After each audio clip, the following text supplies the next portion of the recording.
Bueno, bienvenidos al segundo panel de planes de estabilización. Si recuerdan, de ayer en el primer panel, Gustavo Franco mencionó que previo al lanzamiento del Plan Real en 1995, Brasil había acumulado una inflación de tantos ceros, pero eran como 20 millones acumulados en los 15 años previos, y así todo, el dólar todavía no era una referencia para los precios, para la economía brasilera. Creo que la reacción de todos los que estamos en este panel fue: ¿cómo es posible esto? En nuestras economías esto hubiera pasado mucho antes. Justamente este panel trae los casos de Perú y Uruguay, dos economías bimonetarias parecidas a Argentina, en las que el dólar es una referencia importante. Para hablar de esos casos tenemos a dos muy destacados economistas con amplia trayectoria en los bancos centrales de esos países, así que estamos ansiosos por escucharlos. Adrián Armas, te doy primero la palabra y después escuchamos a Gerardo y hacemos una ronda de preguntas. Muchas gracias por venir. Buenos días, muchas gracias Santiago, a Vladimir, Mauro, Sebastián, por la invitación para compartir la experiencia peruana. Primero quisiera darles una secuencia general sobre lo que fue nuestra historia. Tuvimos una hiperinflación entre 1988 y 1990, un poco para contar la historia en perspectiva. Desde mitad de los 70 el Perú comenzó a tener que hacer ajustes macroeconómicos incompletos en un contexto de aplicación extrema del modelo de sucesión de importaciones y con una visión de la economía en donde el Estado tenía una alta participación. Eso ya para el año 1985, igual que otros países de la región, Perú ya estaba en default de su deuda externa y como resultado pues, de la crisis de la deuda. Y llega una administración en donde implementa un programa denominado heterodoxo, en donde lo que primero hace es confisca en la práctica los depósitos en dólares del público, a pesar que había dicho que no lo iban a hacer. Esos dólares les sirven para hacer un periodo transitorio, un periodo de expansión, un boom transitorio con tipo de cambio fijo. Cuando se acaban las reservas y querían seguir con el boom, aumentó la presión al central para dar créditos y eso termina con este proceso hiperinflacionario que vamos a ver un poquito más en detalle. Luego, el año 90, se hace un programa de estabilización. Creo que la principal diferencia reside en que se escoge un agregado monetario en lugar del tradicional esquema de tener un tipo de cambio fijo, que en realidad era lo común en los países subdesarrollados en aquel entonces. Ahorita vamos a explicar un poco los motivos de dicha adopción. Luego de ello, tuvimos entre el año 92 y 93 un periodo donde hubo un cambio fundamental en la legislación de banca central, tanto a nivel de ley orgánica como a nivel de constitución. Luego, en el 94-2001, tuvimos una transición hacia el esquema de meta de inflación. Básicamente, los problemas que comenzamos a tener son los típicos problemas de inestabilidad de la demanda de dinero. Desde 2002, el Banco Central de Perú adoptó el esquema de meta de inflación. Fue el primer país bimonetario en adoptar dicho esquema, con ajustes al mismo, tomando en cuenta ese problema de estabilidad financiera que representa ser una economía bimonetaria.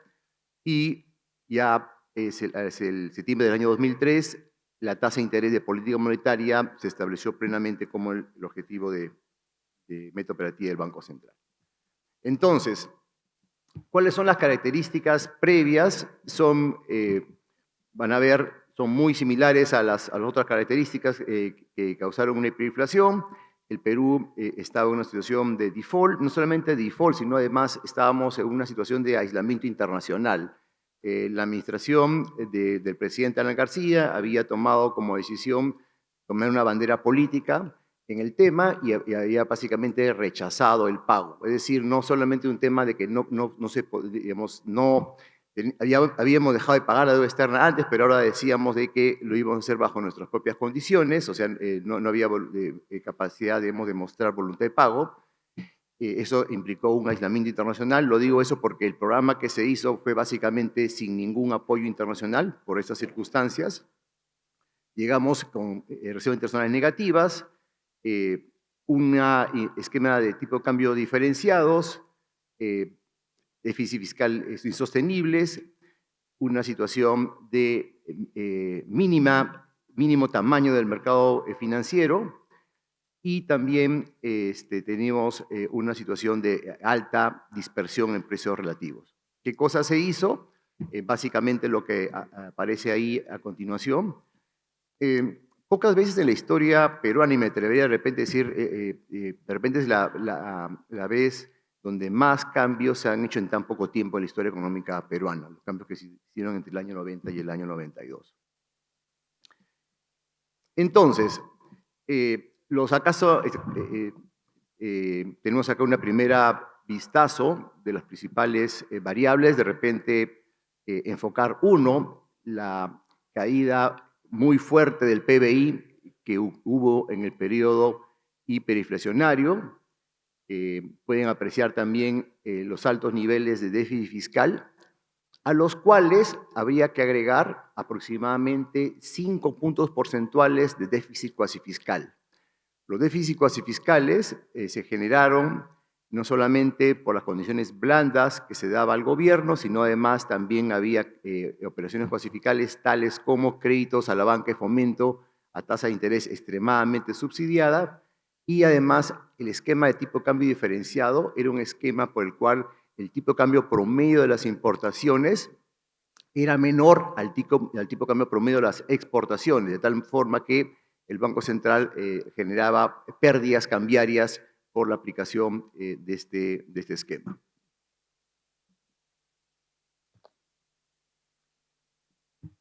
Uno de los motivos por el cual se desechó en agosto del año 90 aplicar el tradicional esquema de tipo de cambio fijo, y Perú en la región, entiendo, fue el primero en abandonar tal esquema, fue el hecho de que ya había habido hace poco un intento de corregir estas distorsiones. Eso se realizó un paquete en septiembre de 1988, pero ese paquete que implicó la evaluación del tipo de cambio oficial, ajustes en la estructura de estos tipos de cambio diferenciados, se hizo sin la convicción suficiente. Es decir, los desequilibrios fiscales se mantuvieron y como consecuencia de ello, lo que ocurrió en la economía es de que entró en un periodo de recesión.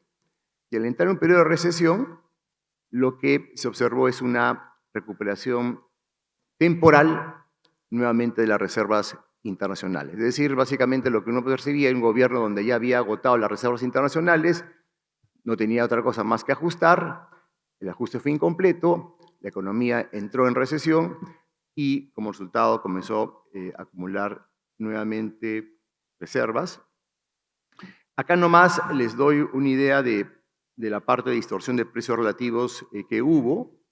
Se llegó a tener 9 tipos de cambios para las exportaciones, 10 para las importaciones, es decir, sobre ya una estructura arancelaria bastante distorsionada que tenía el Perú en aquel momento, se superpuso un sistema de tipo de cambio diferenciado. Y cuando uno hacía los cálculos de cuál es el impacto de este esquema, aumentaba aún más la dispersión de precios relativos. Y eso quería enfatizarlo para que también se entienda justamente la idea de por qué se decidió comenzar a flotar de manera administrada.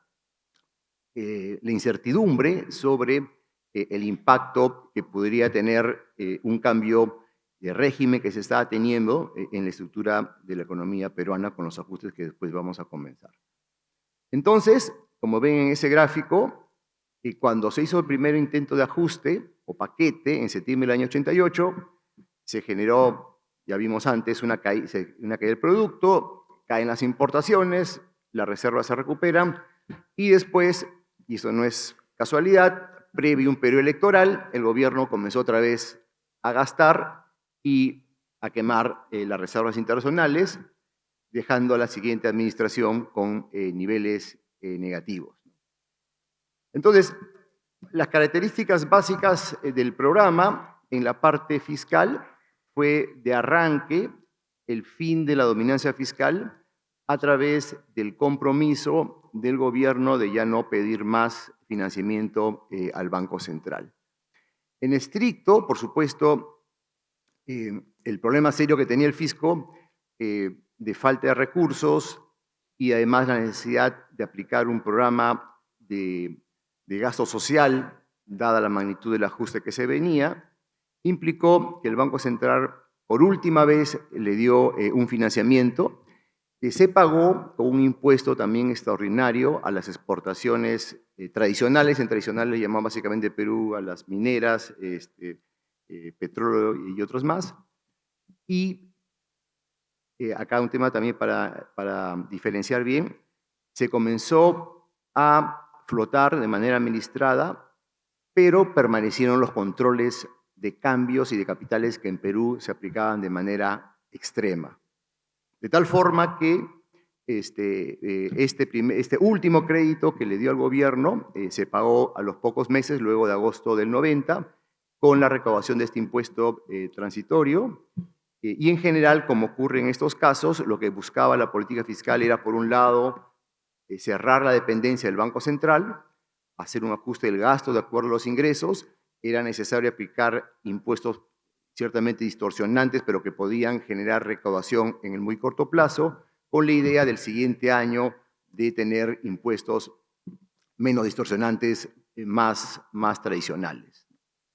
El punto 2 es esta opción, como digo, de abandonar el tipo de cambio fijo, y al abandonar el tipo de cambio fijo queda sobreentendido que con eso se eliminó toda esta estructura de tipo de cambio diferenciado que había generado serias distorsiones en la economía. Y en la parte política monetaria, aparte del tema de adoptar un esquema de control de la emisión primaria, también se comenzó a recortar los créditos a la banca de fomento. Los créditos a la banca de fomento se recortaron de manera significativa al comienzo del programa, pero no se eliminaron. No es, digamos, eso fue más gradual, tomó ya hacia el año 91 terminar de hacerlo, y se hizo una liberación de las tasas de interés. Como todo este tema de control de tasas de interés, lo que se genera típicamente era que la hiperinflación iba mucho más rápido que los topes máximos que habían en las tasas de interés, de tal forma que cuando la inflación baja, se dejan los topes en niveles bien altos, con lo cual en la práctica se liberalizan las tasas de interés en el mercado financiero peruano. Los ajustes de precios relativos fueron de hasta 3000%, y en la parte de política comercial, a septiembre-octubre comenzaron a ver algún tipo de ordenamiento, reducción de la dispersión de aranceles. Y luego ya comenzó hacia febrero del 91 en adelante, comenzó a haber la eliminación de los controles de capitales y controles cambiarios, y también se comenzó el proceso de renegociar la deuda externa peruana con los diferentes grupos de acreedores. Entonces, y un poco entonces en contexto, hiperinflación no era desconocido en la región, ciertamente inclusive como ven en el gráfico en términos temporales, la hiperinflación en Perú coincidió prácticamente con la hiperinflación en Argentina.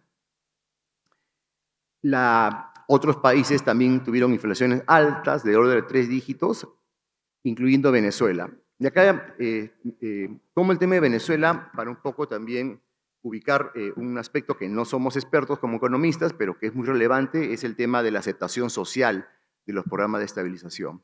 El año 89, recordemos todos, con ese ajuste que había llevado la inflación a 3 dígitos, hubo el famoso Caracazo. Cuando se aplica el programa en el Perú, había ese recuerdo cercano. Esto ya es más especulativo, pero cuento los hechos. En la campaña electoral del año 90 habían dos candidatos, un candidato, Mario Vargas Llosa, que justamente de manera transparente mencionaba la necesidad de hacer una estabilización dura, fuerte. El otro candidato, el que ganó, prometió no hacer ningún shock macroeconómico, Alberto Fujimori. Alberto Fujimori jura el 28 de julio y entre el 28 de julio y el 8 de agosto se define qué cosa se va a hacer. El gobierno entiende que la situación es insostenible y decide el 8 de agosto dar este paquete. Mi interpretación del tema es este.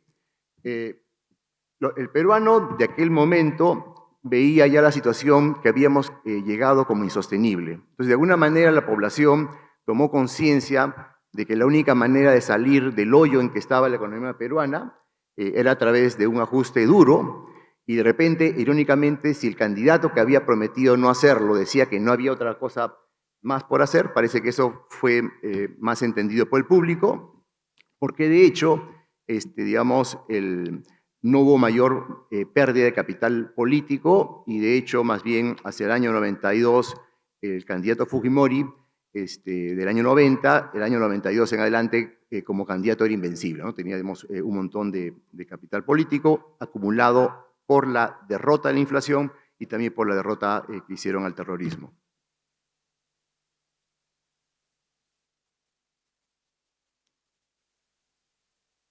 Aparte del tema de la distorsión de precios relativos, incluye, por supuesto, para establecer un tipo de cambio fijo, cuál es el nivel de tipo de cambio real de equilibrio.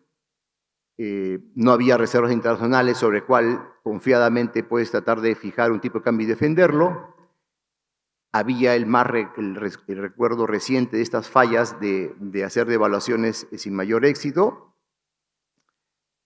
Y había un tema más de economía política, y que era que desde el punto de vista del Banco Central, la ventaja de no tener compromiso con el tipo de cambio era que cualquier desvío que pudiera haber en la parte fiscal de gasto, cualquier tema sensible, como sabemos, el tipo de cambio responde inmediatamente, ¿no? Entonces también había un argumento de economía política para optar por escoger abandonar el tipo de cambio fijo. Y lo otro, que era muy sui generis en nuestra historia, era el que la población entendía el proceso de la hiperinflación como el hecho de que el Banco Central imprimía billetes, ¿no? La famosa maquinita. Entonces la gente tenía la idea de la inflación como un fenómeno monetario, impresión de billetes, y entonces el mensaje de política monetaria que se tenía era: se va a hacer un control de los agregados monetarios porque ya no se va a hacer más financiamiento al gobierno. El ajuste del 8 de agosto fue realmente brutal. Ahí están un poco los números. Alguien se podría preguntar por qué se anunciaron precios como los que aparecen ahí de la gasolina, que eran precios controlados, si es que se pasaba a flotar. Y el hecho está de que ese ajuste de precios se hizo calculando un tipo de cambio. Vamos a ver ahorita los números, pero para darles una idea, días antes el tipo de cambio oficial estaba en 65.000 intis, y el cálculo se hizo pensando que el tipo de cambio iba a llegar a 500.000. Y lo que ocurrió después es que el control monetario generó en 2 días una subida y una apreciación. Los 500.000 se llegaron, pero recién se llegaron en diciembre. Y bueno, ya siendo, digamos, crítico, obviamente todos somos generales después de la batalla, pero una falla posiblemente haya sido ese ajuste, porque una vez que se subió el precio, ese precio no bajó, y fue parte, digamos, de repente un poquito más de persistencia en la distorsión de precios relativos. Con todo, acá algunas noticias de aquella época. El ministro, a ver, un poco la parte, no es que las grandes reformas que después vamos a ver se hayan pensado en ese momento, ¿no? Era una situación de emergencia. El ministro inclusive que era también primer ministro, anuncia el programa, anuncia estos precios y termina con la famosa frase que hasta ahora se conoce en el Perú, que Dios nos ayude.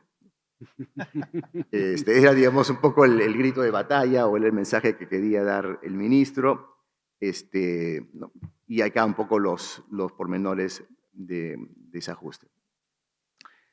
Entonces, la inflación en agosto, con este destape de distorsión de precios relativos, tuvo una inflación pues, de 400% en un solo mes. Luego, la inflación comienza a ceder, pero siempre había, por la magnitud del aumento de los precios, siempre había todavía precios que quedaban rezagados. De hecho, en diciembre del 90 hay la necesidad de otra vez hacer ajuste de precios, y la inflación mensual, hacia fines del 91, se acerca a las tasas de inflación mensual que, por ejemplo, estamos viendo hoy día en Argentina. Este es un indicador solamente para mostrarles, uno, el alto nivel de dispersión de precios relativos que había por la estructura arancelaria peruana, y después ese pico tiene que ver con los tipos de cambio diferenciados. Y luego, bueno, ya con todas las reformas que se hicieron, que es un solo tipo de cambio, y la reforma comercial, esa dispersión baja fuertemente. En la política comercial, como pueden ustedes ver ahí, era completamente pues, discriminatoria, generando niveles de aranceles elevadísimos, sin contar, por supuesto, el nivel de prohibiciones que había para importaciones o sin mencionar las licencias previas que había para hacer. Entonces, comenzamos con un nivel de reserva internacional negativo en julio del 90. Teníamos también depósitos de residentes en moneda extranjera, sea por el encaje o sea porque cuando se hace default de la deuda, las empresas privadas quedan obligadas a depositar en dólares en el central. De tal forma que lo que nosotros le llamamos posición de cambio, es decir, las reservas internacionales menos depósitos de residentes, era inclusive más negativo, menos 1.071 millones de dólares. De ahí en adelante, básicamente, siendo esta una economía donde la masa en soles se había reducido pues, al mínimo, la forma natural de expandir la base monetaria era la intervención cambiaria. Y de hecho fue por mucho tiempo la única forma de expandir la base monetaria con el cual el Banco Central estuvo comprometido, ¿no? Hubo un periodo de acumulación de reservas internacionales. Un poco en la última columna es, digamos, un gran paso hacia ahora para ver cómo estamos ahora. De un país en donde no teníamos reservas internacionales, somos hoy día uno de los países que tiene en la región mayor nivel de reservas internacionales en niveles y como porcentaje de su producto. En Perú quedó muy marcado la idea de nunca más estar en una situación de falta de liquidez internacional. La gente, aparte de la hiperinflación, tiene muy en mente el racionamiento, las colas que habían en aquel momento. Y bueno, el tipo de cambio comenzó a subir porque obviamente acá de lo que se trataba en realidad era de ir bajando gradualmente la inflación. Y acá algunas precisiones. Dije que pasamos a un control de grados monetarios, pero no en el sentido de anunciar al público cuál era ese estimado de crecimiento de la emisión primaria. No se hizo por la propia incertidumbre que habría en la proyección. Otra forma de decir lo mismo es, dada la nula credibilidad que había, lo mejor era, lo poco que se anuncie, estar muy seguro de que se va a cumplir. Entonces la comunicación era directa, simple en cierta forma. Se acabó la maquinita para financiar al gobierno y de aquí en adelante el Banco Central va a controlar la expansión de la masa monetaria. Por tanto, como digo, no había compromisos numéricos. Internamente había un programa monetario mensual que se hacía en el área de estudios económicos, en donde se trataba de llegar a esa meta. El trade-off siempre fue el tema de recuperar reservas internacionales y dependiendo de las condiciones, se optaba o no por desviarse de esa meta monetaria, tomando en cuenta que había ese trade-off, y ese trade-off se mantuvo, se llevaba en las decisiones del mes a mes. Con lo cual también la ventaja de no haberse comprometido en algo ante el público ayudaba a tener en verdad más flexibilidad, porque de esto de acá, todo esto de acá se trata de un proceso de aprender en el camino, ¿no? Dado que se encontraba, como ustedes imaginarán, en un territorio completamente desconocido. Dejo el gráfico en el 94 porque ahí cambia la historia. A partir del año 94, ya cuando la inflación llega a 15%, comienza a subir la demanda real de dinero. Y entonces ahí tuvimos un problema de comunicación. ¿Cómo explicar a la gente que había visto por años y años que la cantidad de dinero crecía por oferta, por dominancia fiscal? ¿Cómo explicarles que ahora esas mismas personas ahora confiaban más en la moneda local y ellos estaban demandando más moneda nacional en términos reales? Y de ahí que no es de casualidad que el año 94 fue la primera vez, ya con más confianza, con más resultados, que el Banco Central comenzó a anunciar por primera vez el rango meta de inflación, ¿no? Justamente para explicar al público que el Banco Central está apuntando hacia continuar bajando la inflación. Acá creo que por tiempo voy a avanzar un poquito más. Vemos acá la evolución de los agregados con la tasa de inflación. Como digo, había meses donde había desvíos. Problemas que encontramos en la práctica. Fíjense, masa monetaria enana, reducida, con un paquete fiscal, generaba a veces drenajes de la liquidez impresionantes y que generaban presiones en los mercados, en los nacientes mercados monetarios. Y también, vamos a ver eso después, tuvimos periodos de influjo de capitales. En perspectiva, este es un gráfico en donde comparamos cómo fue la inflación de Perú y Argentina, porque, y dicho ese paso, siempre estuvo la posibilidad de pasar a un tipo de cambio fijo. De hecho, la comparación que hacíamos en el Banco Central en aquel momento era con la Junta en convertibilidad, y los resultados de la Junta de Convertibilidad en el corto plazo pues eran mucho mejores de lo que había en el Perú. En concreto, el año 92, la inflación en el Perú todavía era 56%, ustedes estaban con una inflación bastante baja, ustedes estaban creciendo, nosotros habíamos entrado en recesión por un tema de político, el autogolpe de Estado de Fujimori, y además porque habíamos tenido un año agrícola pésimo con el Niño. Acá creo que se vislumbre un poco el trade-off. Ciertamente pensamos que un tipo de cambio fijo es posiblemente un ancla más fácil de entender, porque nuestras economías en la práctica están vinculadas al tipo de cambio. El agregado monetario de repente tiene más la ventaja que en el largo plazo ya uno más, digamos, puede, digamos, ya prescindir de hablar en términos de tipo de cambio para hacer política monetaria y cambiaria, ¿no? Bueno, acá voy a pasar un poquito más rápido. Acá lo que pueden ver es la contracción fuertísima de la demanda real de dinero en agosto del 90. Acá me quiero detener un poco más la base monetaria, ¿no? La base monetaria, como es lógico, el año 90, con la hiperinflación, se reduce fuertemente y recién hasta el año 94 comienza a aumentar la demanda por moneda nacional gradualmente. Eso es el año 99. El año 99 es recién que Perú llega a tener inflaciones internacionales, 3,7% de inflación en el año 1999.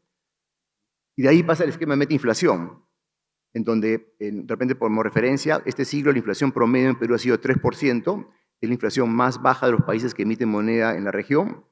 Los países que tienen inflación más baja que Perú son Panamá con 2,2% y El Salvador con 2,5%. Estados Unidos, como referencia, su inflación promedio es 2,7%. Entonces, la inflación peruana muy cercana a la norteamericana. Y acá viene la siguiente parte, la parte de la liberalización de la cuenta de capitales.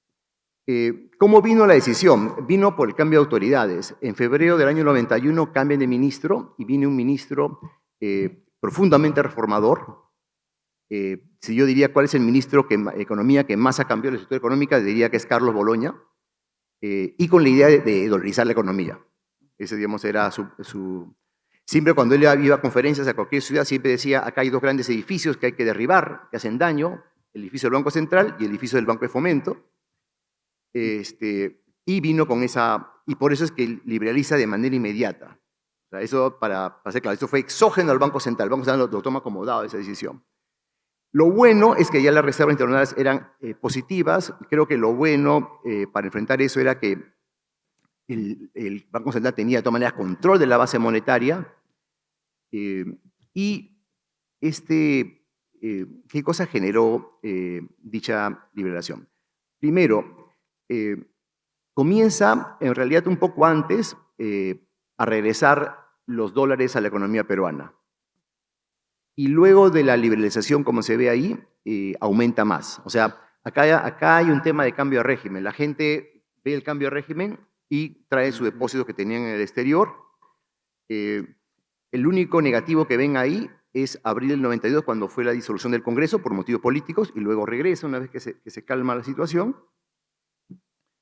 Como digo, el ministro de Economía creía en la dolarización y básicamente lo que hubo fue una situación en donde, bueno, efectivamente se acepta la dolarización, se permite la gente, inclusive la legislación, ya tiene derecho a tener divisas y después eso llega a nivel constitucional. Perú, todo ciudadano peruano tiene derecho a la tenencia de divisas, ¿no? Entonces, y eso además implicó entonces que el mercado financiero peruano vuelva a crecer, pero dolarizado.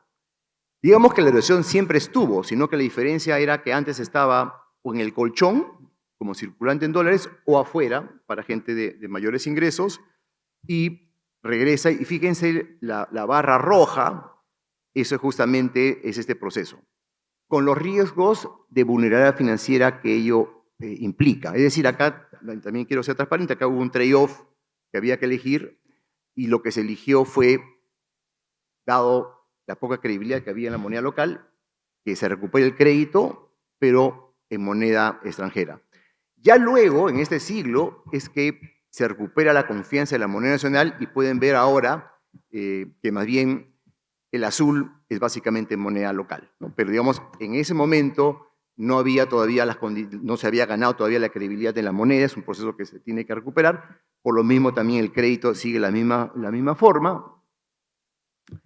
Y acá me tengo un poco entonces para un poco concluir. Visto ex post, uno mira una ruta clara que se siguió. O sea, en realidad, el caso de la política monetaria en el Perú es claramente un caso exitoso. No significa que las personas que decidieron flotar de manera ministerial el año 90 pudieran haber tenido esa visión. Ha sido un proceso, yo creo de aprendizaje. El tema de la dolarización estuvo en boga inclusive hasta fines de los 90 en Perú, cuando hubo la crisis rusa y la moneda se devaluó 20%, pero luego de ello ya nunca más se ha hablado de eso. Y permítame dar acá mi opinión personal sobre el asunto. En Ecuador, que es un país dolarizado, uno habla con la población y la población no quiere regresar al sucre, quiere seguir dolarizada. ¿Por qué? Porque el dólar le ha dado una inflación baja. En el Perú, recién en este siglo, hemos visto una inflación baja. Una vez que las personas se acostumbran, la sociedad se acostumbra a tener una inflación baja, y bueno, acá esto también son opiniones muy personales, la preferencia de la sociedad peruana es a tener una moneda fuerte. Si el Estado no es capaz de darle una moneda fuerte, lo va a buscar en el dólar.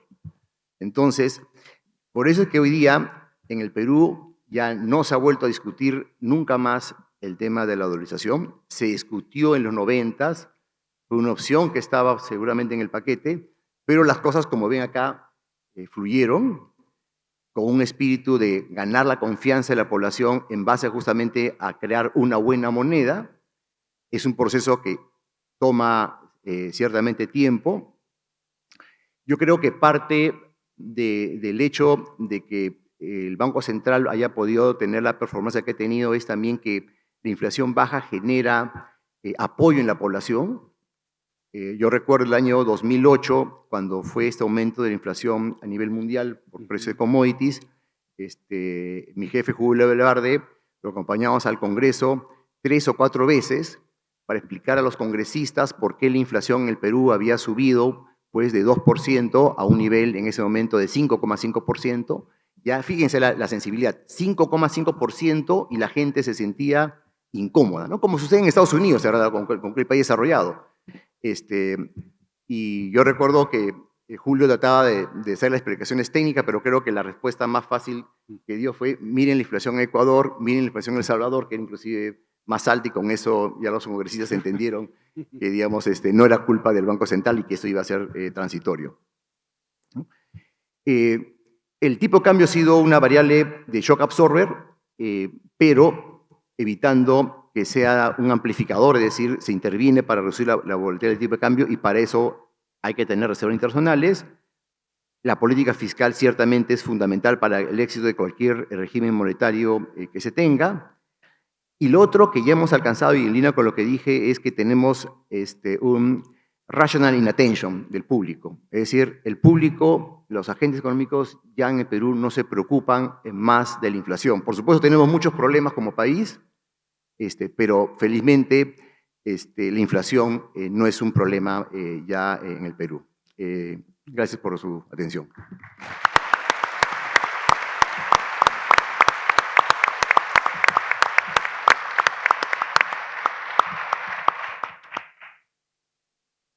Muchísimas gracias, Adrián.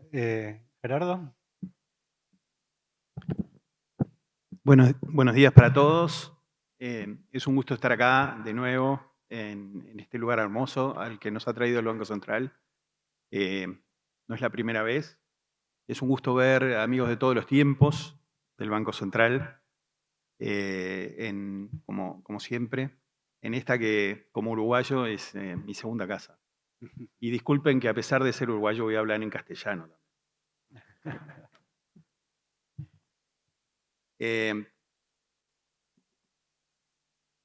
Bueno, un poco la idea de lo que me han pedido que haga para el día de hoy es hacer un recorrido de Uruguay desde la inflación hasta hoy.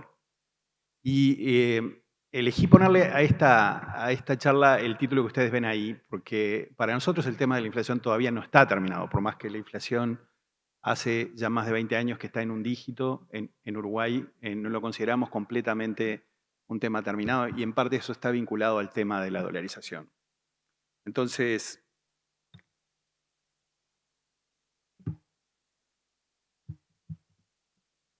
un poco lo que les quiero contar es lo que está ahí. Primero, la historia de cómo Uruguay llevó la inflación a un dígito en los años 90 hasta el 98.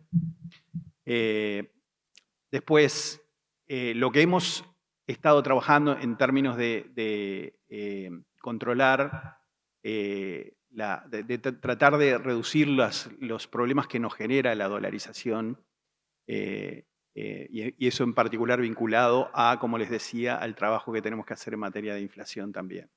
Y eso tiene como 2 etapas: la inmediata, posterior a la crisis 2002, con nuestro foco en tratar de reducir la fragilidad financiera derivada de la dolarización, y después lo que sería el empuje más reciente de tratar de trabajar para el desarrollo de los mercados en pesos.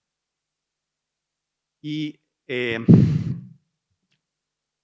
elegí empezar con esta gráfica, que es la gráfica de la historia de inflación en Uruguay, básicamente desde que está el IPC. Y esa gráfica habla mucho, dice muchas cosas. En particular, muestra que el negocio de la inflación y estabilizar la inflación no es una cosa de una sola vez. A diferencia del caso de Perú y de repente del caso de Argentina, no a niveles dramáticos como una hiperinflación, pero Uruguay ha sabido tener inflaciones muy altas, ha sabido tratar de estabilizarla y ha fracasado en repetidas oportunidades en el pasado. Ahí solamente señalé 4 de esos intentos. El último, que está señalado en amarillo, el resto están señalados en negro por una cuestión absolutamente partidaria. Como, no sé si saben, pero yo soy de Peñarol, así que si no lo sabían ahora lo saben. Entonces, los 3 planes que ustedes están viendo ahí, antes del que resultó en la estabilización definitiva de la inflación, tienen en común haber sido programas basados en un sistema de tipo de cambio fijo y tienen en común haber fracasado con todo éxito y haber terminado en una crisis de balanza de pagos que se ve después en un rápido resurgimiento de la inflación por la vuelta al financiamiento monetario de la inflación. El último, el que está en amarillo, es lo que nos trae a donde estamos ahora. Tiene en común también con los planes anteriores ser un programa basado en tipo de cambio. A diferencia de los 2 primeros, los 2 segundos van a ser programas graduales. El primero basado en un crawling peg activo y el segundo en una target zone activa, que es una especie de crawling peg en Uruguay, funcionaba muy parecido. Y tienen como elemento en común también haber terminado en una crisis. De hecho, el plan de los 90 termina en la peor crisis financiera de la historia del Uruguay, que fue la crisis de 2002. 2002 viene después de 2001. No sé si eso acá suena a algo, digamos, pero...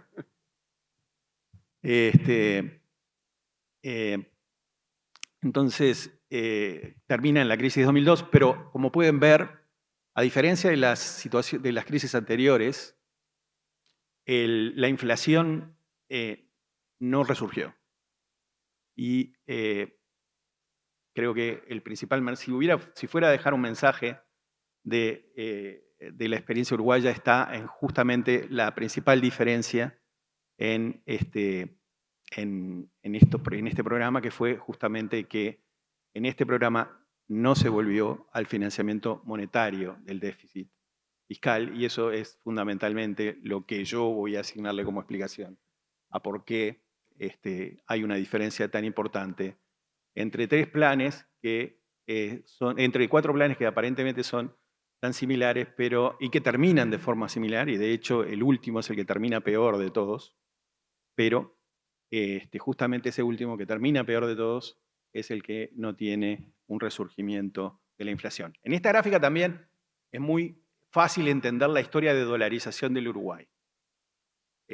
Uruguay tenía represión financiera hasta los años 70.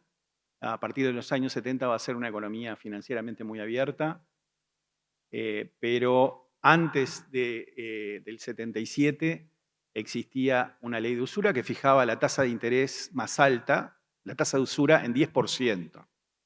Obviamente con tasas de inflación que llegan hasta los 140%, eso explica fundamentalmente la dolarización como un fenómeno de búsqueda de refugio, ¿no? De un indexador que proteja el ahorro, que proteja el valor de los bienes durables en general, ¿no? La historia de Uruguay puede ser entonces entendida teniendo presente esta gráfica, el dato que les doy en materia de represión financiera y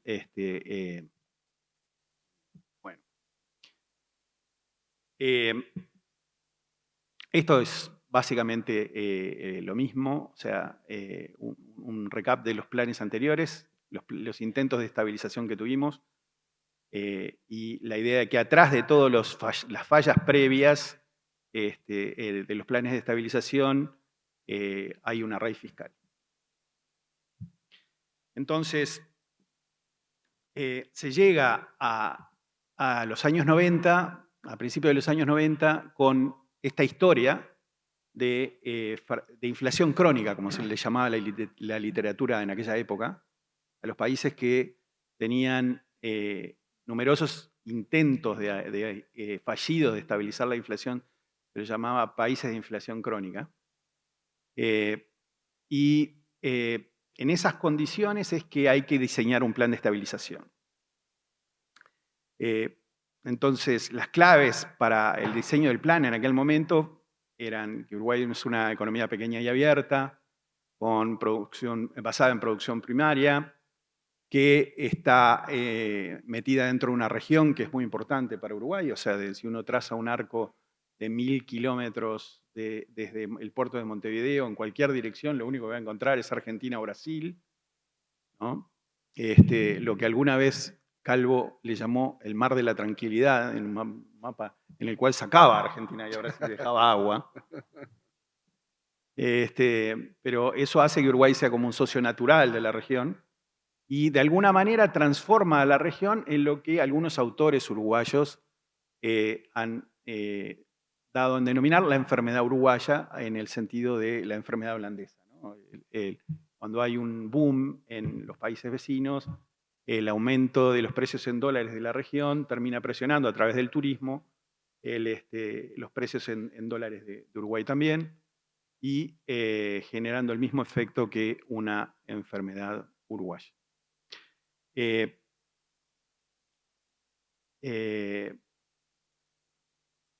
más? Otro tema que siempre fue importante en el caso de Uruguay es que el Uruguay era un país de refugio desde la apertura financiera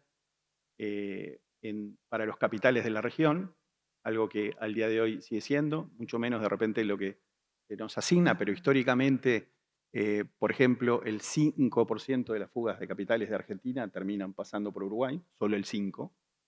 A veces parece que ustedes creen que es más, pero solo el 5% de las fugas de capitales de Argentina terminan pasando por Uruguay. Y obviamente Uruguay tiene una historia larga de dolarización y de indexación, en donde la dolarización es una de las formas de indexación que se utilizaran. A nivel del sector privado también había indexación a el IPC como forma de compensar, tratar de mantener el valor de los stocks, ¿no? Entonces, ¿cómo llegamos al plan? ¿Cuál era la coyuntura en aquel momento? Estábamos llegando con niveles muy elevados de déficit fiscal. De hecho, el déficit fiscal en 1989 era cerca de 7 puntos del PIB. De eso, la mitad se financiaba con creación monetaria, cuando la base monetaria era solamente 5% del PIB. Veníamos de una situación bastante mala, en el sentido que la refinanciación del Plan Baker estaba llegando a su fin. Entonces, la región, que había experimentado un boom transitorio después del comienzo del Plan Baker, tenía un cierre de mercados también a nivel financiero internacional, que había generado sobre 88, 89 problemas en el acceso al financiamiento en toda la región, en particular en Uruguay también. Eso se vio agravado por una sequía histórica en el año 88-89.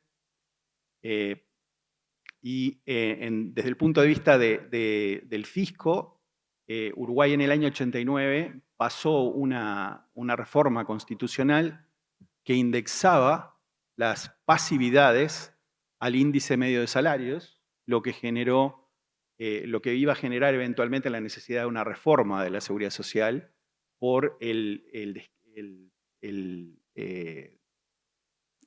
agujero que generaba en el sistema de seguridad social la idea de que las pasividades se apropiaran del aumento de los salarios en el tiempo.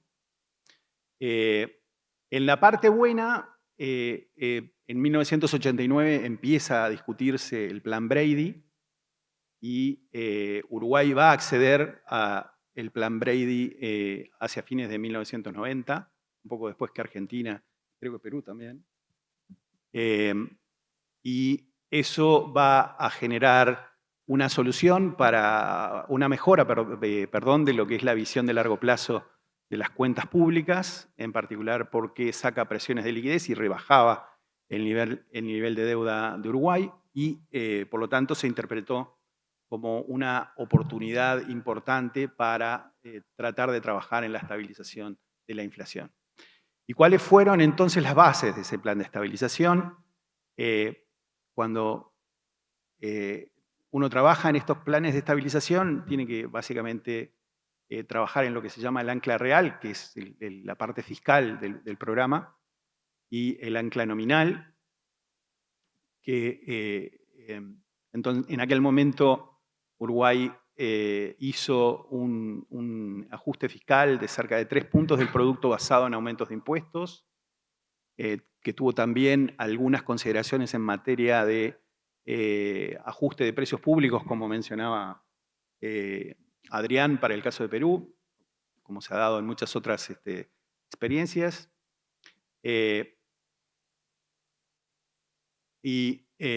Parte del financiamiento del programa estaba un poco jugado a la idea que existía en aquel entonces, y creo que sobrevive todavía, de que los planes con base en tipo de cambio generaban un boom inicial de consumo, lo cual hacía que la reactivación de la economía a corto plazo generara una expansión que hacía aumentar la recaudación tributaria. Algo que en la experiencia de Uruguay se había visto y era parte del por qué en Uruguay todavía, pese a todos los fracasos, el ancla cambiaria se veía como una opción viable o conveniente para la estabilización. Y el resto del financiamiento también estaba jugado a la reversión del efecto Olivera-Tanzi, que sobre base de 130% de inflación, generaba un financiamiento de cerca de 1,5 puntos para el programa en el corto plazo. En términos de la elección del ancla nominal, Uruguay había tenido una evaluación muy positiva de la efectividad del crawling peg activo para bajar la inflación en el año 82, durante el plan de los 70s. En aquel momento el plan tuvo que terminar por la crisis de deuda global, o sea, Uruguay fue el último de los países en perder financiamiento en aquella instancia, y la evaluación que existía a nivel doméstico era como que el problema por el cual había fallado estaba más vinculado al problema global que al problema propio de inconsistencia, lo cual era una visión un poco miope, pero era lo que se creía. ¿Sí?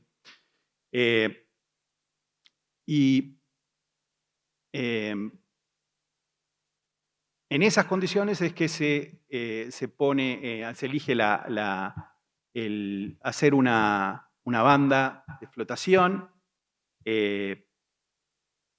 que va a comportarse en Uruguay básicamente como un crawling peg activo, en donde se anuncia el ritmo de deslizamiento de la banda a futuro y el calendario de rebaja de ese ritmo de deslizamiento para generar una convergencia gradual de la inflación hacia niveles más bajos.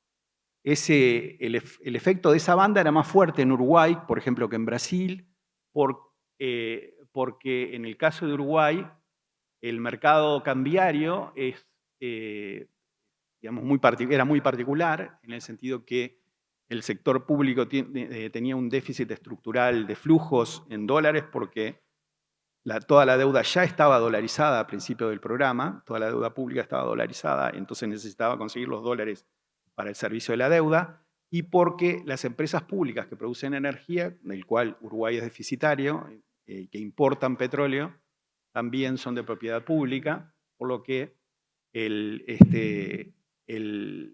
sector público era, y es todavía, el principal demandante de divisas del mercado uruguayo, lo que llevaba a que el tipo de cambio estuviera recostado sobre el piso de la banda de flotación el 90% del tiempo, con lo cual esta banda preenunciada funcionaba fundamentalmente como un crawling peg activo.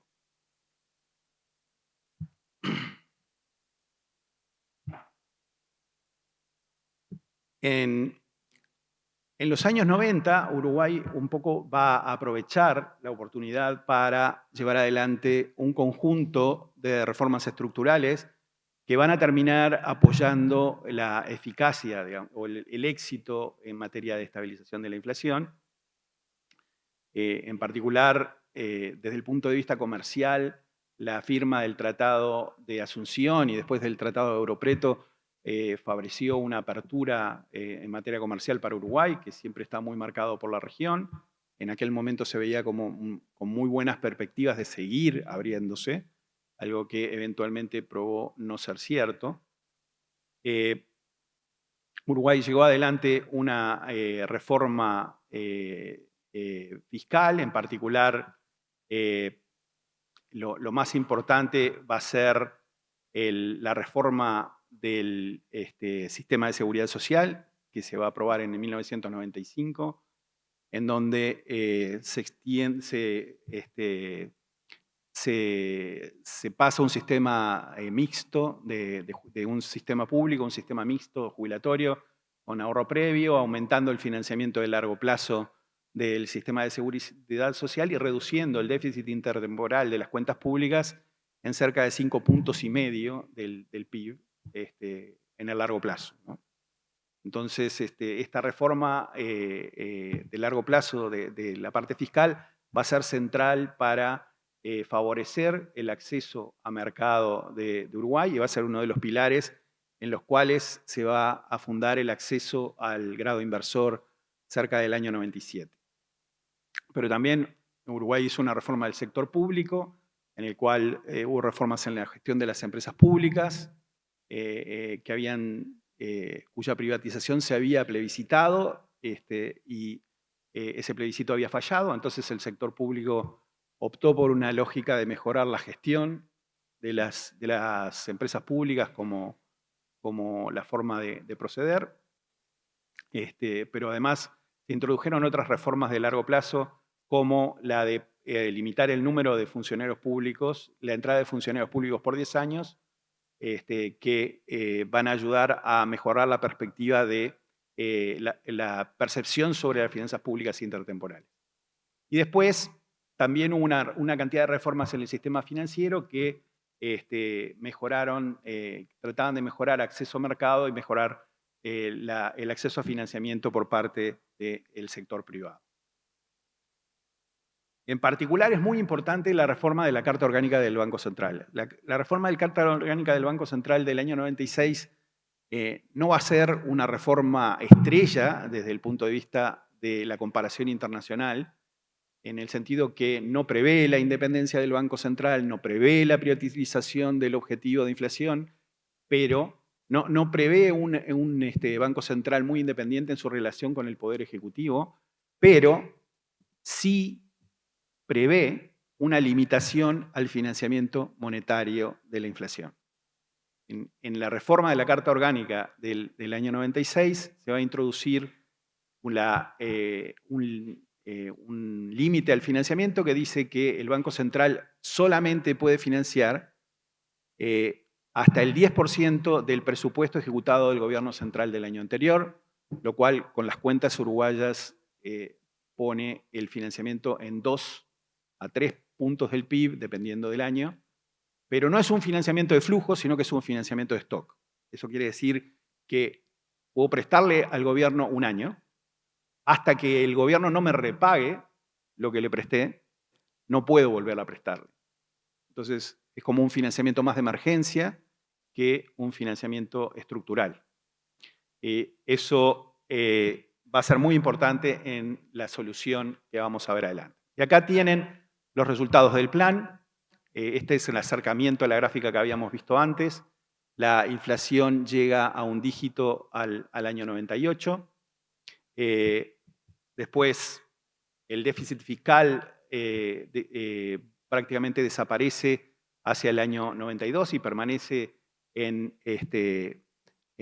lugares muy bajos. Y había una evaluación muy positiva de ese déficit fiscal, en el sentido que Uruguay estaba procesando reformas estructurales. En particular, gran parte de ese déficit se debe a la reforma del sistema de seguridad social, y estaba financiado con los propios fondos de la seguridad social, o sea que se lo veía como un déficit bueno, no había una visión negativa. Como consecuencia, el uso del financiamiento monetario, del financiamiento monetario cae estructuralmente. Obviamente no hay una desaparición de la creación de dinero porque a medida que la economía empieza a estabilizarse y la inflación baja, también hay un aumento de la demanda de dinero endógena que hace que la creación de dinero no desaparezca, pero nada de esto es financiamiento monetario del déficit. En general, como les decía, la banda de flotación funcionó sobre el extremo inferior. En el año 98 se había elegido angostar la banda de flotación porque era innecesario tener tanto rango de flotación. Lo que ustedes ven ahí es la respuesta posterior a la crisis primero de Brasil y de Argentina más adelante, que les voy a comentar después. En todo lo largo del programa, el respaldo de la base monetaria con reservas fue muy importante. Lo que ustedes ven acá es la comparación del tipo de cambio real efectivo con sus fundamentos. Hasta el año 98 no se puede ver un desvío del tipo de cambio real de efectivo con respecto al tipo de cambio real de fundamentos. Por lo tanto, la evaluación que nosotros teníamos en aquel momento era que no se había generado una apreciación excesiva favoreciendo el enfoque gradual, ¿no? Clave en eso era que obviamente los enfoques más de shock de Argentina y de Brasil habían generado una apreciación de la moneda mucho más fuerte que había generado Uruguay. Entonces, en aquel momento, lo que pasaba en Argentina y Brasil favorecía esta visión. Obviamente, el primer desvío que ustedes ven ahí de fundamentos es el fin del plan real y después, al final, el fin de la convertibilidad. Entonces, en general, la evaluación de la banda de flotación como régimen fue muy positiva en Uruguay. Funcionó muy bien como shock absorber, incluso en la crisis brasilera, después del shock inicial, había una convergencia a fundamentos nuevamente que se interrumpe con la convertibilidad. O sea que Uruguay no tenía una intención de abandonar la banda en aquel momento, pero llega la crisis de Argentina. Y no se las voy a contar porque ustedes creo que la conocen un poco. Lo que tienen que tener presente es que por cada punto de caída del PIB argentino, eso por elasticidades normales en nuestros modelos genera una caída de producto de Uruguay de medio punto. Entonces, si el PIB argentino cayó 15 puntos, creo, en aquel momento, eso ya generaba una recesión de 7,5 puntos en impacto en el caso de Uruguay. Entonces, entramos al año 2002 con la crisis argentina, con este shock real que ya se veía venir, que era muy, muy fuerte, y con la experiencia anterior de que cada vez que había crisis en Argentina, había crisis en Uruguay, que un poco va a estar pesando sobre la mente, las expectativas de los agentes en aquel momento, y que estaba un poco disfrazado porque, en cierta manera, la fragilidad de las cuentas públicas uruguayas no quedaba muy clara después de todas las reformas estructurales que se habían hecho. En particular, ¿qué fragilidades estamos hablando? Número uno, la dolarización de la deuda, y en aquel momento también teníamos un problema de madurez. Teníamos una concentración muy importante de vencimientos de deuda de largo plazo en 2002 y 2003. Era un monto muy importante de deuda en aquel momento. Un poco acá lo que les quiero mostrar es... ¿Cómo voy para atrás? Hay una línea que no se ve, pero el salto que ven en la relación deuda-PIB ahí sobre el final de la gráfica es por la corrección cambiaria que viene con la flotación. Y hay una segunda línea que no se ve, pero básicamente la idea es que la dolarización de la deuda hace que si el dólar está desviado, con respecto a sus fundamentos de largo plazo, la percepción de la relación deuda-PIB sea engañosa. Entonces, en aquel momento, como que no podíamos ver muy bien el tipo de fragilidad que teníamos derivado de la dolarización, pero la flotación del tipo de cambio nos vamos a dar cuenta muy rápidamente de ese problema.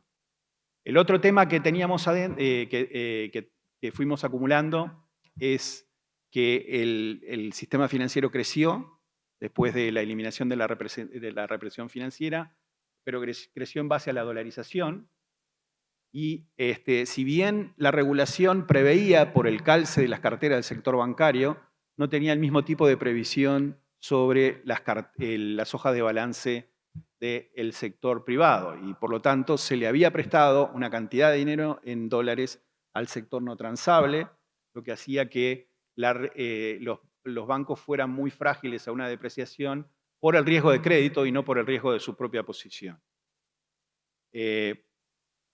Llega la crisis argentina, esto que le voy a llamar las 7 plagas de Egipto, que incluyen el problema de la crisis aftosa del año 2001, y con el corralito argentino llega el contagio financiero a Uruguay a través de los retiros de argentinos de depósitos del Uruguay. El resto de la historia creo que ustedes lo conocen. El retiro de depósitos argentinos lleva a un contagio del sistema bancario, la corrida bancaria y el abandono del tipo de cambio en junio de 2002.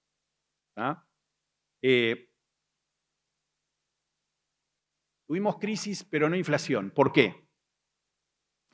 La clave está en la solución a la crisis bancaria y a la crisis que tuvimos en aquel momento. La prioridad estuvo en separar las cuentas del Banco Central de las cuentas del gobierno. Entonces, la solución del sistema financiero implicaba un subsidio a los bancos que fue determinado por nuestra capacidad de acceso a financiamiento multilateral, por lo cual la carga de esa solución del sistema bancario estuvo fundamentalmente en el Estado, y luego de absorber esa solución, el foco de la solución de las cuentas fiscales intertemporales estuvo en la reestructura de deuda del Banco Central. En ningún momento se violó el límite de financiamiento que establecía la Carta Orgánica del Banco Central del Uruguay, a pesar que, créanme porque estuve ahí, había formas de hacerlo.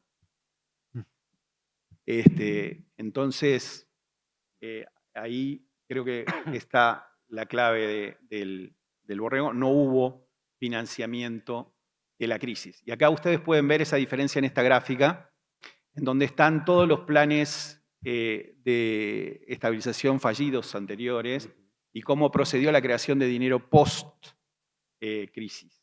Y pueden ver que el que tiene menos financiamiento, 2 años después del episodio de crisis, ya había tenido un crecimiento de los medios de pago de cerca del 200%.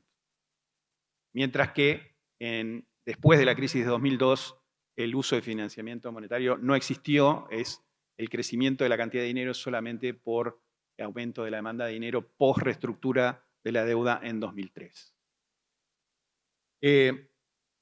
Entonces, ¿cuáles son en esta experiencia las claves de llegar y preservar, llevar a una inflación baja y preservarla? Y creo que desde el principio la clave número 1 para lograr bajar la inflación es tener un ancla nominal fuerte, y la clave para que esa ancla nominal funcione en el corto y en el largo plazo es tener una parte fiscal fuerte que permita no hacer financiamiento monetario. Y bueno, esa estabilización, como les digo, va a ser exitosa. La inflación vuelve a 3,5 en 2005 en Uruguay y ha permanecido en un entorno de 8% entre 2005 y 2019. ¿Por qué eso? Durante ese periodo Uruguay se concentró en tratar de reducir las fragilidades financieras que teníamos desde la crisis de 2002. Y eso llevó a cambiar la regulación del sistema financiero para eliminar subsidios implícitos a la dolarización, en particular incrementando requisitos de liquidez en dólares, incrementando los requisitos de capital por riesgo de tipo de cambio, incrementando los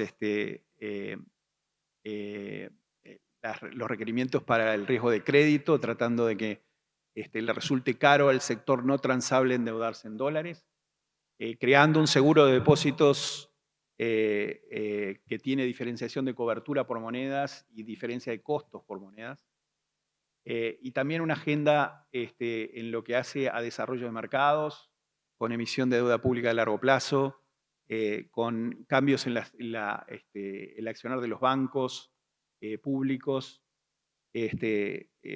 una cantidad de cosas que creo que de paso hemos discutido en alguna otra oportunidad, por lo tanto voy a dejar por acá.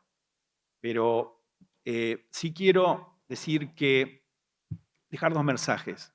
Uno es que Adrián ya tocaba, que una vez que tenés dolarización, la dolarización está acá para quedarse. O sea, por lo menos la dolarización es popular, a la gente le gusta y tiene sentido. Eduardo Levy ha trabajado en esto bastante. Perdón. Un argumento fundamental es que la riqueza de los hogares es una riqueza no transable. Tanto el capital humano como la propiedad de vivienda son activos no transables y por lo tanto el dólar es un buen hedge contra la concentración de riqueza en el sector no transable. Y eso es muy difícil de cambiar una vez que el sector privado lo conoce, ¿no? O sea, la mayor parte de los países del mundo no conocen eso, pero acá nosotros que hemos dolarizado sí lo conocemos. Y después hay, desde el punto de vista de las firmas, otro tipo de dolarización que permanece, que es más transaccional, que tiene sentido también. O sea que por más que uno haga reformas, la dolarización va a permanecer. Y si tuviera que decir algo más, diría lo siguiente. Está bien que algo de dolarización tenga que pasar, pero también tenemos que tener presente que reducir la fragilidad financiera derivada de la dolarización no es suficiente tampoco. ¿Por qué?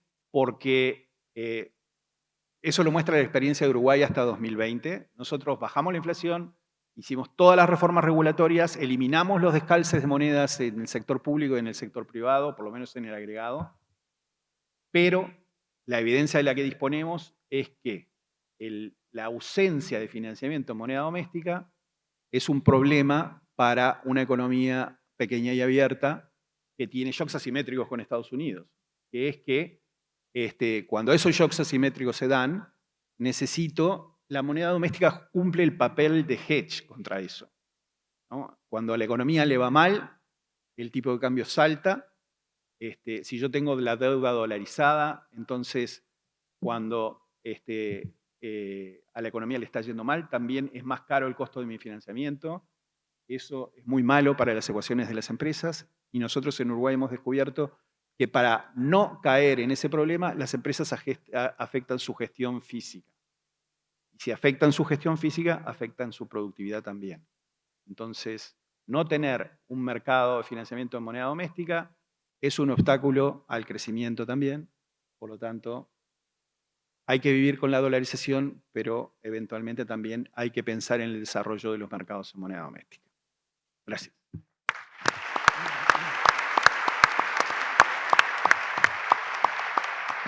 Bueno, muchas gracias. Creo que podríamos estar mucho tiempo porque las exposiciones fueron riquísimas, no nos equivocamos, son experiencias absolutamente relevantes en sí mismas y, por supuesto, en términos de los aprendizajes que nos pueden plantear. Se me ocurren unos cuantos temas. Creo que hay dos principales. Uno tiene que ver con el ancla, pero lo voy a dejar a Mauro que eventualmente elabore sobre eso. Y quiero yo, en todo caso, detenerme un segundo en bueno, un poco lo último que estaba enfatizando Gerardo, pero que también estuvo presente, digamos, en la presentación de Adrián, que tiene que ver con, bueno, convivir, digamos, con la dolarización, digamos, qué eventuales consecuencias tiene. Y me quiero concentrar un segundo en dos aspectos del dinero como unidad de cuenta, ¿sí? O sea, uno, digamos así, unidad de cuenta de los contratos financieros, digamos, ahorramos en dólares y, bueno, Adrián lo dijo explícitamente, pero también estaba presente en lo que habías planteado, Gerardo, digamos, la posibilidad de intermediar eventualmente en dólares es una suerte de atajo, de camino, digamos, que en economías que perdieron, digamos, una unidad de cuenta de largo plazo, tiene como, digamos, potencial camino. Pero al mismo tiempo aparecen fragilidades, tensiones, ¿no? Eventualmente aquellas vinculadas con, por ejemplo, el hecho de que si la moneda extranjera es unidad de cuenta de los contratos en el sistema financiero, está cumpliendo el tipo de cambio un rol adicional, heterodoxo, digamos. Tal vez la economía necesita procesar una depreciación real y eso, bueno, genera tensión en los contratos del sistema financiero doméstico.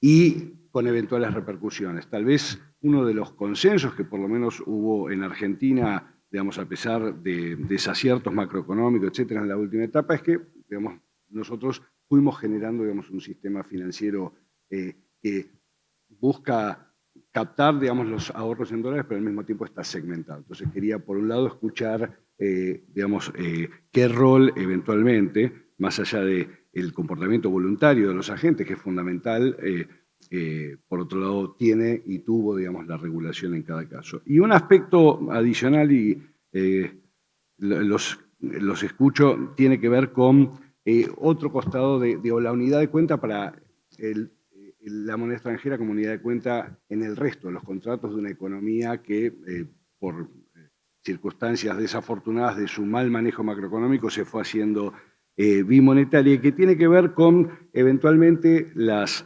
restricciones o limitaciones o condicionamientos que eso plantea para la política monetaria. En general, cuando uno mira la historia de los sistemas monetarios y de los sistemas de pago, digamos, lo que ve es, bueno, que hay un proceso en donde se va construyendo, digamos, una uniformidad del dinero con el objetivo de reducir costo de transacción. Digamos, bueno, la ley de Gresham sería un gran ejemplo, digamos, de qué te pasa, digamos, en un esquema en el cual tal vez te conviven muchas unidades de cuenta en una economía. Y en general nosotros tendemos a priorizar, digamos, como una solución de esquina, digamos así. O sea, a priori, digamos, como que propiciaríamos una solución de esquina que obviamente tiene que ser voluntaria, pero en la cual de alguna manera hay ciertas fricciones, llamémoslas chartalistas, que nosotros ponemos. Por ejemplo, el curso legal del dinero, el pago de impuestos en la moneda doméstica. Entonces les quería preguntar eventualmente cómo ustedes, digamos, viniendo de experiencias que han ido estabilizando, pero al mismo tiempo en donde por momentos aparece eventualmente una situación, digamos así, de competencia monedas. ¿Qué rol tiene el director técnico del equipo moneda doméstica para, de alguna manera, ir favoreciendo estos equilibrios más deseables? Sí, gracias por la pregunta.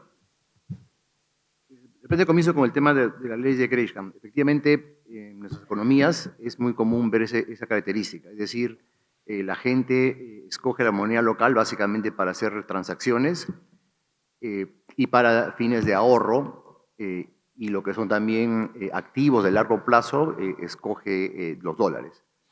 Entonces, en la parte del ahorro, en el caso peruano, lo que creemos es que se ha roto en cierta forma la ley de Gresham, en el sentido de que en todo este proceso, como se vio en la exposición, la gente ahora ahorra más en moneda local. Los depósitos a plazo, la mayoría son en moneda nacional. Familias están más en soles que empresas, y ahorita voy a volver a ese punto. Y eso creo que, como también se ve en el gráfico, ha permitido que hoy en día podamos ver que el crédito de moneda nacional para nuestra historia, de hecho es el récord histórico que tenemos. El tema de los precios, como lo veo, vienen es por ese lado. Cuando uno baja la inflación a niveles, digamos, de un dígito, pero no son niveles internacionales, lo que ocurre básicamente es ves una remonetización básicamente en la parte de esta de función de pagos, ¿no? Entonces, de repente puedes vivir bien en el sentido de tener ese esquema de Gresham, donde la mayoría de gente ahorra en dólares y se fondea en dólares y utilizas la moneda local para fines de pagos. Ahora, ya cuando tienes una inflación baja, como es el caso de Perú, lo que uno ve es que la gente comienza a ahorrar en moneda nacional, se va ganando la confianza. No en todos los casos. ¿Por qué? Porque, digamos, si uno lo mira desde el punto de vista de equilibrio de un portafolio, ya una vez que efectivamente está dolarizada la economía, por más que le pongas una inflación similar a la moneda de la competencia, que es el dólar, no tienes por qué cambiarlo. El dólar es una moneda internacional, etc. Entonces, ¿qué cosa ha pasado en nuestro caso? Lo que vemos es que todavía, por ejemplo, hay una alta dolarización de precios de insumos, de bienes intermedios, aproximadamente un 40-45%, y eso genera que, al ser esa la moneda funcional, la empresa, de manera natural, quiera tener depósitos en dólares, su capital de trabajo es el dólar, y entonces más bien una alta volatilidad en el tipo de cambio más bien le genera problemas, ¿no? En lo que son bienes de consumo duradero, sí hemos podido cambiar el equilibrio, y ahí permítame hablar un tema de intervención del Estado. Ciertamente, cuando la gente es indiferente y tú eres capaz de darle una moneda con una inflación similar, la gente no tiene que cambiar. Entonces, por ejemplo, en el caso de los bienes de consumo duradero, el año 2004 se sacó una norma de protección al consumidor para establecer que no discriminaran a la moneda local al establecer el precio. Si quieres podías ponerlo en dólares, en yenes, en la moneda que quieras, pero no discrimines a la moneda local. Entonces, ¿qué cosa ocurrió? Y les cuento mi caso personal. Yo hace 20 años pensaba en el precio de las cocinas, refrigeradora, departamentos, carro, en dólares. Cuando se dio esa norma, primero la reacción del sector comercio fue en contra. Pero ¿por qué me van a obligar? Pero ciertamente, si ya interiorizas una moneda con inflación baja, no les costó nada. O sea, fue una pequeña protesta y después, como tenían que elegir ambas monedas y fluctuó el tipo de cambio, pasaron a soles, ¿no? Entonces, y se ve en data justamente ese cambio en el comportamiento. Pero en nuestra legislación, cuando se cambió el Código Civil en esta época de liberación que comenté antes, nuestro Código Civil establece que la moneda nacional es de curso forzoso, salvo pacta en contrario. ¿Qué cosa significa? Que puede haber contratos en donde por contrato optes por usar la moneda extranjera. Entonces, en ese caso sí, como siguiendo un poco lo de Gerardo, ahí la dolarización es dura, es difícil de cambiar patrones, pero creo que el caso de Perú muestra que se puede alcanzar un buen avance, pero ciertamente hay componentes que diría que hacen que la dolarización sea permanente. Sí, con respecto a este tema, déjame agarrar el tema de la parte de precios y después ir a la parte de regulación que nos preguntaste primero. En términos de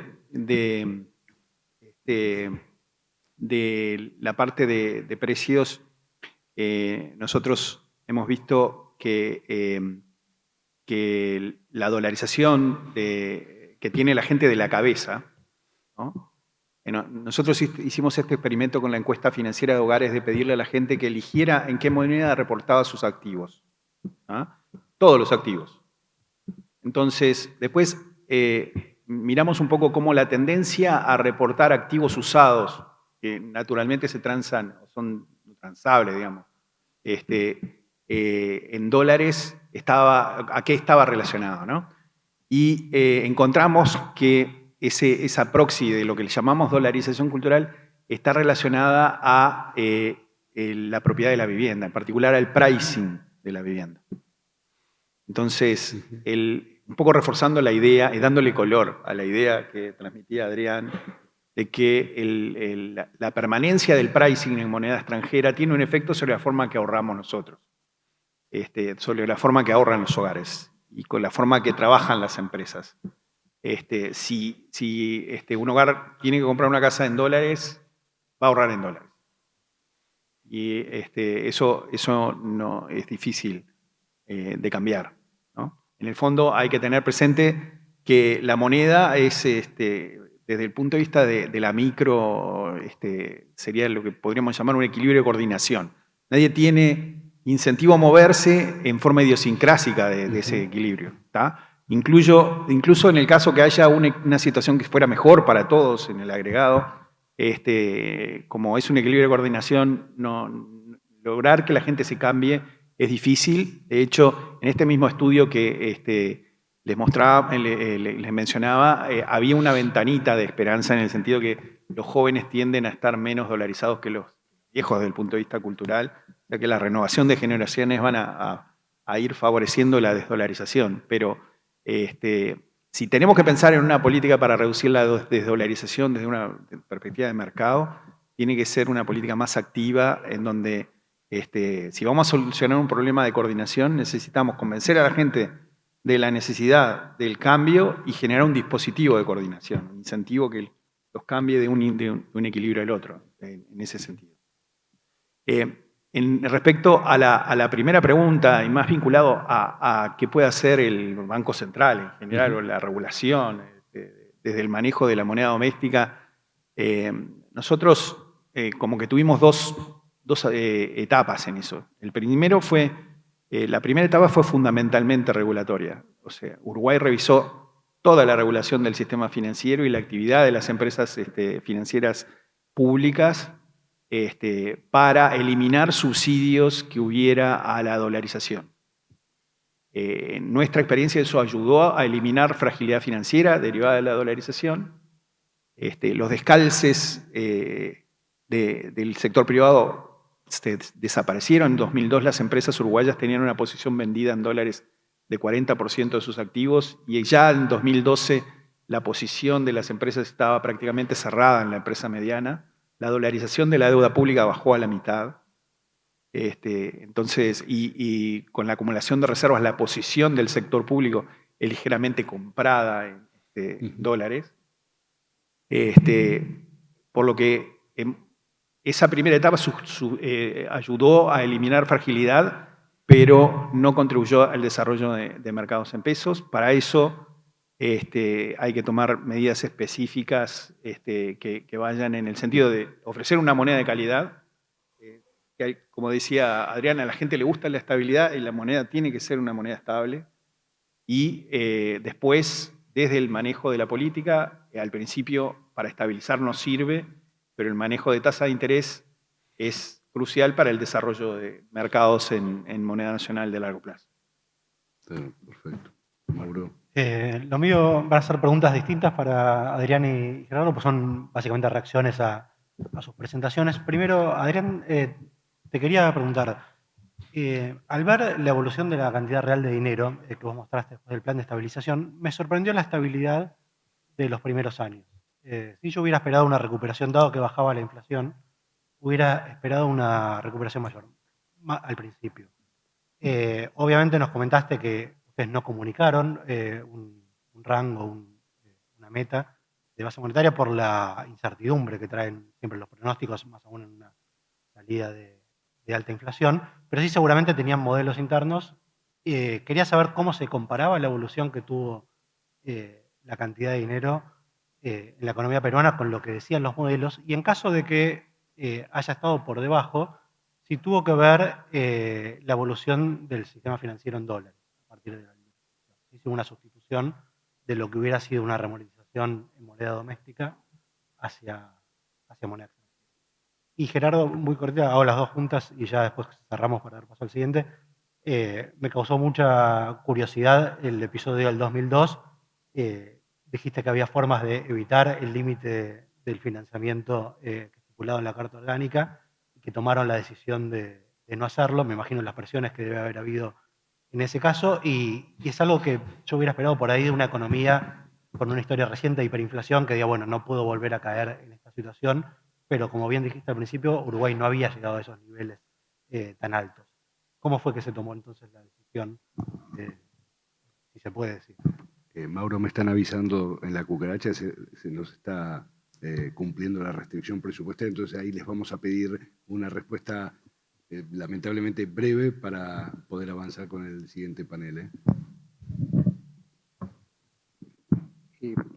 Sobre la primera pregunta, la autorización debe haber tenido un juego ahí, definitivamente. O sea, igual el año 91 la inflación fue 139%, el año 92 fue 56%. Ya cuando se vio 15% es que recién vemos que la demanda por circulante en soles recién comienza a aumentar. Los modelos eran de un mes para otro. No éramos tampoco tan digamos, ambiciosos, dada el nivel de volatilidad que tiene la inflación y eso, pues, cómo te genera, digamos, un aumento de la demanda de dinero, ¿no? Y esto también que puede haber tenido que ver es el tema del encaje. Si ves base monetaria, el encaje baja porque se comenzó a bajar las tasas de encaje elevadas que se había tenido en el periodo de la hiperinflación. También puede jugar cuando uno mira la base monetaria. En el caso de Uruguay, creo que la forma rápida de decirlo es que ya se había duplicado la deuda pública por el salto del tipo de cambio en términos de PIB, y por otro lado había que invertir 15 puntos del PIB en el paquete de rescate del sistema bancario, por lo que la reestructura de la deuda pública era inevitable. Entonces, en ese momento, en esa circunstancia, se optó por hacer solo la reestructura de la deuda pública y no usar financiamiento monetario. Perfecto. Muchas gracias entonces a los dos. Cerramos el panel. Muchas gracias.